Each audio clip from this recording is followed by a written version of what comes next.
I never thought a simple night shift job could turn into something this terrifying. Imagine walking into a warehouse with a set of rules so strange, they seem like a joke, until they're the only thing standing between you and something much darker. It's not just the machines you have to watch out for, but the rules. These rules kept me alive. But for how long? Tonight, I'm sharing the story of my first night at Amazon, where the rules weren't just for productivity. They were for survival. My name is Ben. I had just turned 24 and things weren't going well. I had been jumping from job to job, struggling to make ends meet. I needed something stable, something that could actually pay my bills. So when I got the call, offering me a position at Amazon, I felt like I hit the jackpot. I didn't care much about the details at first, just the fact that it was a warehouse job with an hourly wage of $24. It wasn't a lot, but it was better than anything I had. The job description seemed simple enough: work the night shift, monitor the warehouse, and make sure the machines did their thing while we prepared for the next day. Easy money, or so I thought. I showed up on my first day with a sense of excitement. This was my chance to finally get ahead. The building itself was massive, bigger than anything I had ever seen. The doors opened to an expanse of endless aisles, stretching in every direction. The warehouse was so vast it felt like stepping into an entirely different world. Towering shelves lined every side, packed with boxes, containers, and all sorts of items. The sound of machines whirring, gears turning, and belts moving quickly became a constant presence in the background. At first, it was impressive. The sheer scale of it all was a sight to behold, a marvel of logistics and automation. I couldn't help but feel a little proud of myself for landing a job here. But then, I started noticing the workers. They didn't look as happy as I expected. No one was laughing, no one was joking. They moved in silence, their eyes never meeting mine. Instead, they were scanning the aisles, watching the machines like they were waiting for something to happen. Something wasn't right. The tension in the air was thick, and it felt like they were all holding their breath, as if afraid to make a sound. I tried to shake it off. It was probably nothing. I was just new, and maybe I was being too paranoid. But as I walked deeper into the warehouse, I couldn't ignore the looks they gave me. They weren't the looks of people who were just tired. No, they were worried. They were on edge.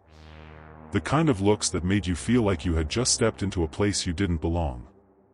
My excitement started to fade. I felt the weight of their silent warnings. The longer I stood there, the more I realized something wasn't quite right. But I had to push those thoughts aside. I was here for the job, for the money. And I wasn't about to let my nerves get the best of me. But the unease kept creeping in, little by little, as the hours dragged on. After what felt like an eternity of walking through the endless aisles, I was handed a laminated sheet. The worker who gave it to me looked like he hadn't slept in days. His eyes were tired, his voice low, almost whispering as he spoke.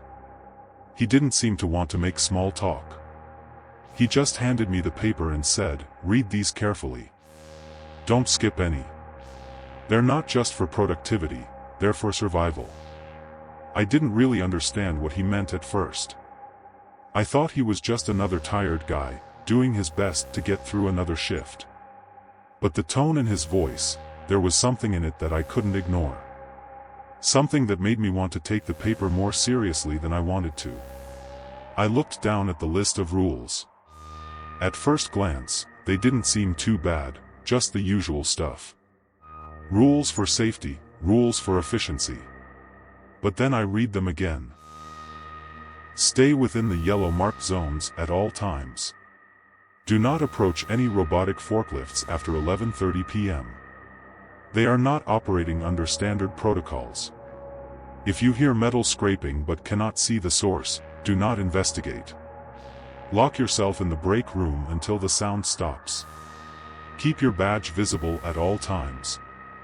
The machines can identify employees without it. If the lights flicker, count to 10. If they don't stabilize, evacuate immediately. Avoid eye contact with the humanoid robots on the assembly line after midnight. Their behavioral testing is incomplete. As I read through the rules, I couldn't help but chuckle nervously. They seemed a little extreme, but no one else around me was laughing. The worker who gave me the sheet didn't crack a smile. His face remained stern, almost cold. He looked me over one more time before saying, "Follow these rules, and you'll make it to payday." At that moment, I didn't really get it. I thought it was some kind of prank, some initiation for the new guy. But his eyes told me something different. They were filled with an underlying fear. A fear of something I didn't understand yet. He left without another word, and I stood there, staring at the sheet. The rules seemed like overkill, but I couldn't ignore the nagging feeling in the back of my mind that something wasn't quite right. I tried to shake it off. It's just a job. Just follow the rules and you'll be fine, right? But even as I told myself that, a sense of dread started to settle over me. Something told me I wasn't prepared for what I had walked into. The rest of my shift was uneventful, or so it seemed. I tried my best to follow the rules, sticking to the yellow marked zones, keeping my badge visible, and doing my best to stay out of the way of the machines. The robotic forklifts zipped around the aisles with precision, never missing a beat. Their red sensor lights would flash briefly as they passed by, scanning me before they moved on. It was all routine, or at least, I tried to tell myself that. But it wasn't long before I began to notice how alive the warehouse felt. The hum of the machines, the constant movement, it all started to feel less like a normal warehouse and more like a living, breathing organism. I could hear the forklifts moving, the soft hum of their motors. But there was something else in the air, a kind of tension that I couldn't explain.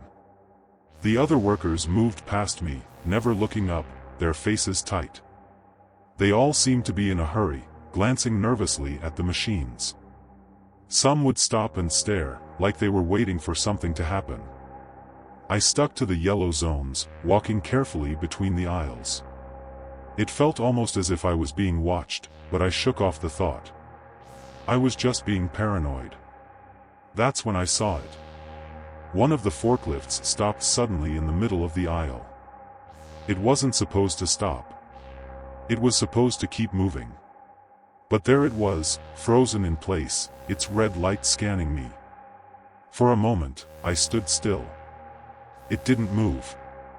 It didn't pass by. It just watched. I could feel the weight of its gaze, though I knew that was impossible. It wasn't alive. It was just a machine, right? I glanced around, hoping nobody saw. The last thing I wanted was to look like an idiot. The forklift finally backed away and continued on its path, but I couldn't shake the feeling that something was off. The rest of my night was spent trying to ignore the unease crawling under my skin. I couldn't help but feel like I was being watched. Every movement seemed deliberate, every sound amplified. Even the machines felt like they were somehow aware of me. And every time I walked past one, I could feel its sensors tracking me, measuring me. But I didn't break the rules. I stuck to the yellow zones. I kept my badge visible. And I stayed out of trouble. But something in the back of my mind told me that staying out of trouble wasn't going to be enough. The clock ticked down toward 11:30 p.m., and the warehouse seemed to come alive. The air grew heavier. The machines started to move more erratically. The soft hum of their motors deepened, like the sound of a growl. There was no mistaking it. Something was changing. The forklifts that had been zipping around with surgical precision earlier now seemed more unpredictable. They veered off course, one of them coming dangerously close to the yellow zone I was standing in.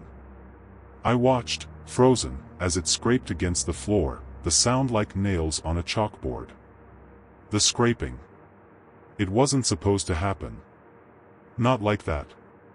I remembered the rule: if you hear metal scraping but cannot see the source, do not investigate. Lock yourself in the break room. I didn't even think. I bolted for the break room, slamming the door behind me and locking it as quickly as I could. My breathing came faster than I expected. The adrenaline hit me hard. I grabbed the laminated sheet and held it in my hands, staring at the rules as if they would somehow protect me. The scraping sound grew louder, closer. It felt like it was coming from all directions, but I couldn't see the source. I waited. I listened. And then, just as suddenly as it started, it stopped. I stayed in the break room for what felt like forever, trying to calm myself down. But the silence was worse than the scraping. It was unnatural, like everything had frozen in place. I knew I had to get out. But something in the back of my mind told me it wasn't over. It was far from over. When I stepped back into the warehouse, everything looked the same. But nothing felt the same. I walked down the aisle, trying to push the fear away, and that's when I saw it. The humanoid robot. It was standing at the end of an assembly line, completely still. Its head was tilted, like it was watching something. I couldn't explain why, but the sight of it sent a chill down my spine. Its blank face, its glowing eyes, they didn't look like a machine. They looked alive. I didn't know what to make of it. I checked the time, 11:59 p.m. The rule flashed in my mind: avoid eye contact with the humanoid robots on the assembly line after midnight. Their behavioral testing is incomplete. I turned away, quickly. I didn't want to get too close. I didn't want to see what it would do next. But I couldn't shake the feeling that it was watching me. Waiting for me. I made my way to the control room, trying to push the thoughts out of my mind. But they wouldn't leave. Not anymore. The rest of the night was a blur. I kept my eyes on the machines, kept my badge visible, and followed the rules. But the feeling of being watched never went away. Every time I turned a corner, every time I heard a sound, I knew that the machines were watching. They knew I was there. They knew who I was. At exactly 11:30 p.m., the atmosphere shifted again. The forklift started moving erratically, their movements no longer mechanical but almost deliberate. Like they were testing something. Testing me. I stuck to the yellow zones, tried to stay out of the way, but it felt like I was being herded. Every path I took seemed to lead me toward the machines, as if they were closing in on me. I couldn't shake the feeling that the rules were no longer enough to keep me safe. The rest of the shift was a blur of fear. The machines grew more aggressive, more unpredictable. The scraping came back, louder this time, closer. I locked myself in the break room again, just as the rule said. But I knew it wouldn't be enough. The lights flickered. I counted to 10, but they didn't stabilize. The silence was unbearable. I was trapped. The atmosphere began to shift. It was subtle at first, nothing obvious, just a slight change in the way the machines moved. The robotic forklifts, which had been so precise earlier, now started moving erratically. They veered close to the yellow lines, swerving unexpectedly. It was as if they were no longer following their usual routine. I hesitated for a moment, telling myself to calm down, that it was probably just another glitch. But then, I heard it again. The scraping. Closer now. Louder. I wasn't imagining it. I wasn't overreacting. Something was happening. Something I didn't understand.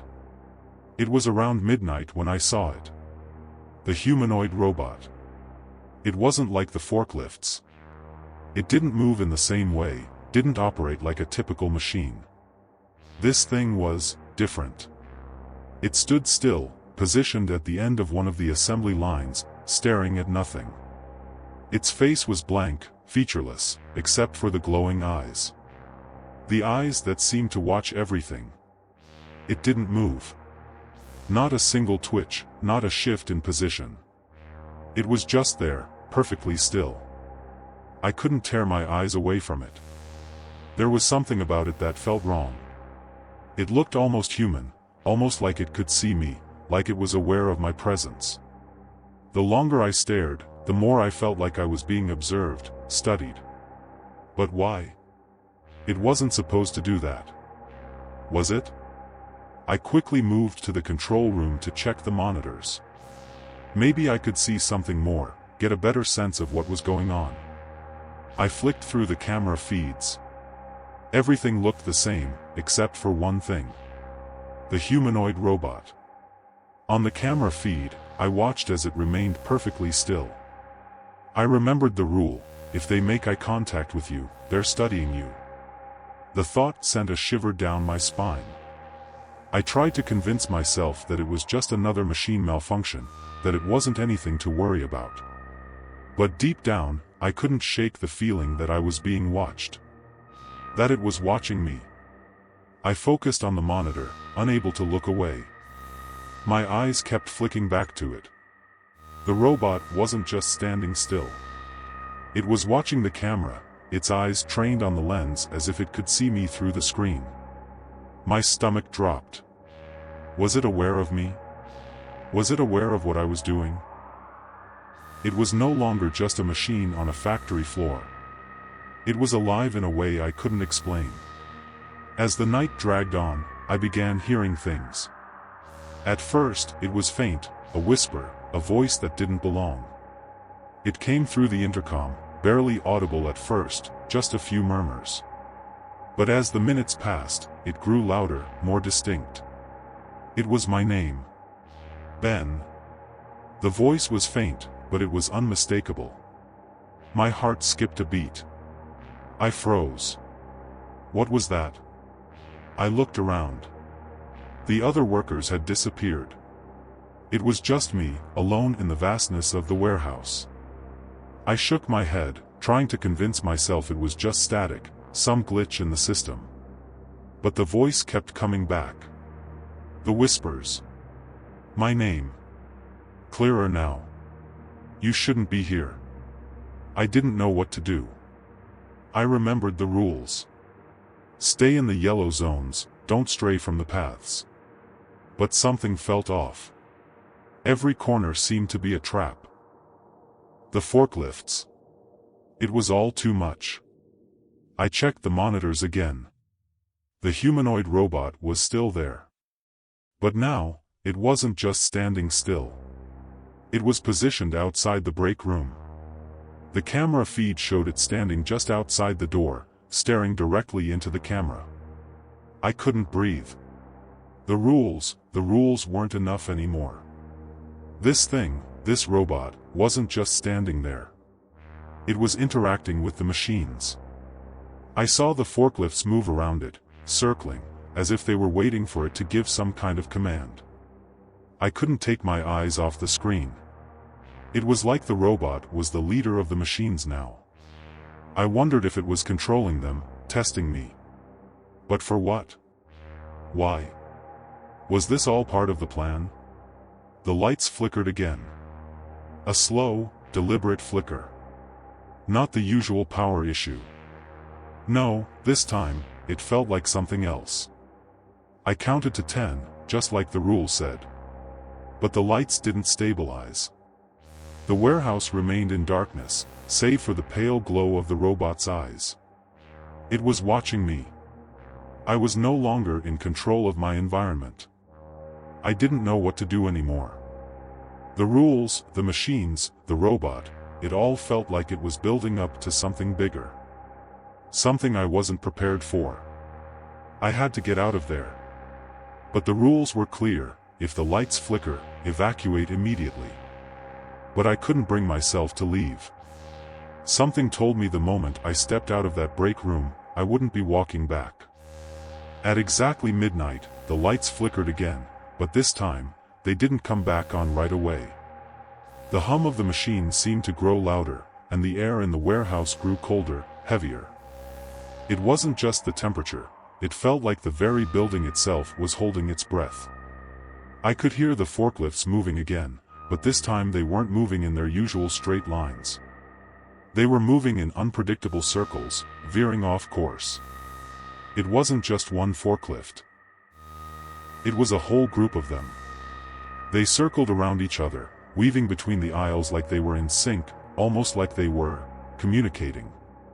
I stepped back, heart hammering in my chest. It was as if the machines had a plan. But what was it? Why were they acting? Why was the warehouse suddenly so alive? And then, from the corner of my eye, I saw it. The humanoid robot. It was closer now, standing at the far end of the aisle. It wasn't just standing, it was blocking the exit. Its head tilted slightly, and its glowing eyes locked onto me. There was no mistaking it. It was watching me, studying me. My pulse quickened, and I felt my stomach drop. I remembered rule number 6, avoid eye contact with the humanoid robots after midnight. But it wasn't just eye contact anymore. It was something else. Something deeper. The robot wasn't just observing me. It was waiting. I tried to take a step back, but I was frozen in place. The more I thought about it, the more the rules felt like a fragile shield, barely holding up against what was happening around me. The tension grew thicker. My flashlight flickered as I tried to keep the beam steady, but it wasn't working. The light wavered in and out, like it was fighting against the darkness. Then, I heard it again. The whispers. So faint at first, then louder, clearer, like a voice that echoed through the walls. It's too late. You've already broken the rules. My breathing hitched. My hands trembled as I clutched the flashlight. I wanted to run, but something told me that running wouldn't help. The robot's eyes began to glow brighter, and then it took a step forward, its mechanical movements unnervingly precise. It didn't hesitate. It didn't falter. It just moved toward me. Its head tilted slightly as if it was assessing my every move. And then, the forklifts followed suit. They moved in unison, almost like they were drawn to the robot's presence. Their red lights flashed erratically as they advanced toward me, cutting off any escape. I was cornered. I couldn't think. My mind raced, trying to calculate my next move, but it felt like everything was happening at once. The robots were closing in. The forklifts moved faster now, their lights blinking in unison, their motors whining with a mechanical hunger. The humanoid robot was getting closer, its eyes fixed on me like a predator sizing up its prey. I had to move. I couldn't just stand there. I tried to push my legs into motion, but they wouldn't cooperate. The fear, the anxiety, it was paralyzing. I was trapped. But then, something sparked in my mind. Carl's voice echoed through my thoughts. Blow the whistle. It's your only chance. I didn't hesitate. I grabbed the whistle from my pocket and blew it as hard as I could, hoping it would be enough to stop the machines. The shrill sound echoed through the warehouse, cutting through the silence like a knife.